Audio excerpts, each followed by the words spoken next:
আসসালামু আলাইকুম, কেমন আছেন আপুরা ভাইয়েরা? দোয়া করি সবাই ভালো আছেন। এদিকে আমি মুগের ডাল ভেজে নিলাম, আর এদিকে দিয়েছি ভাতের চাউল দিয়ে দিলাম। আজকে আমি খিচুড়ি রান্না করব। এদিকে মসুরের ডাল দিয়ে দিলাম।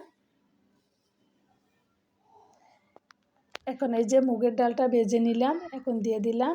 এখন চালটা ভালো করে ধুয়ে নিব ডালে চালে। আমার পানিটা গরম হয়ে গেছে এখন এই যে আমি ডাল চাল দিয়ে দিলাম। কদিন ধরে কিন্তু প্রচুর বৃষ্টি চলতে আছে। এরকম ঠান্ডার ভিতরে কিন্তু পাতলা খিচুড়ি গরু মাংস দিয়ে খেতে কিন্তু অসাধারণ। আপনারাও এরকম রান্না করবেন। এদিকে দিয়ে দিলাম গরম মশলা, দিয়ে দিলাম লবণ, স্বাদ মতন লবণ দিয়ে দিলাম হলুদের ফাঁকি দিয়ে দিলাম। আদা রসুন বাটা দিয়ে দিলাম। এখন একটু লাড়া দিব, দিয়ে যে কাঁচামরিচ দিয়ে দিলাম। এখন আবার একটু লাড়া দিব। কিছুক্ষণ পর পর লাড়তে থাকবো, নাহলে তলদা লেগে যাবে।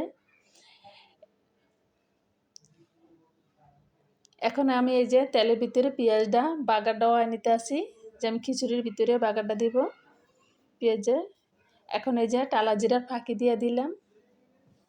আমাদের রেসিপি ভিডিওটা কেমন লাগছে সবাই সাবস্ক্রাইব করবেন, লাইক দিবেন, শেয়ার করবেন। প্লিজ আপুরা ভাইয়েরা যাই যেখান থেকে দেখেন সবাই সাবস্ক্রাইব করবেন, লাইক দিবেন, শেয়ার করবেন। এখন এই যে আমার বাগারটা হয়ে গেছে, এখন দিয়ে দিলাম উপর দিয়া। এরকম পাতলা খিচুড়ি খেতে কিন্তু অসাধারণ গরুর মাংস দিয়া। আমাদের রেসিপিটা কেমন লাগছে সবাই কমেন্ট করে জানাবেন। ভিডিওটা ভালো লাগলে লাইক শেয়ার করবেন, পুরা রেসিপিটা দেখবেন। ঝটপট হয়ে গেছে আমার খিচুড়ি রান্না। মাশাআল্লাহ, দেখছেন কতটা সুন্দর হয়েছে, আর খেতে তো অসাধারণ। এরকম বৃষ্টির ভিতরে যদি এরকম পাতলা খিচুড়ি হয়, আর হচ্ছে গরুর মাংস দিয়া। আপনাদের মাঝে কেমন লাগছে আমাদের রেসিপিটা কমেন্ট করে জানাবেন, আর লাইক দিবেন। এখন এই যে আমি খিচুড়িটা একটা প্লেটের ভিতর বেড়ে নিব। গরম গরম খিচুড়ি আর গরম গরম গরুর মাংস দিয়া।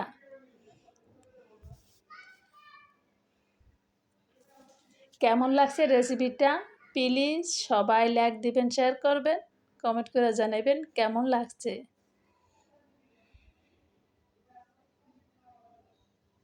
এখন এই যে গরম গরম এই যে গরু মাংসটা দিয়ে দিলাম।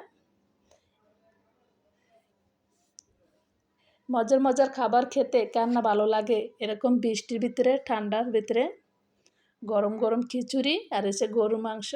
আল্লাহ হাফেজ।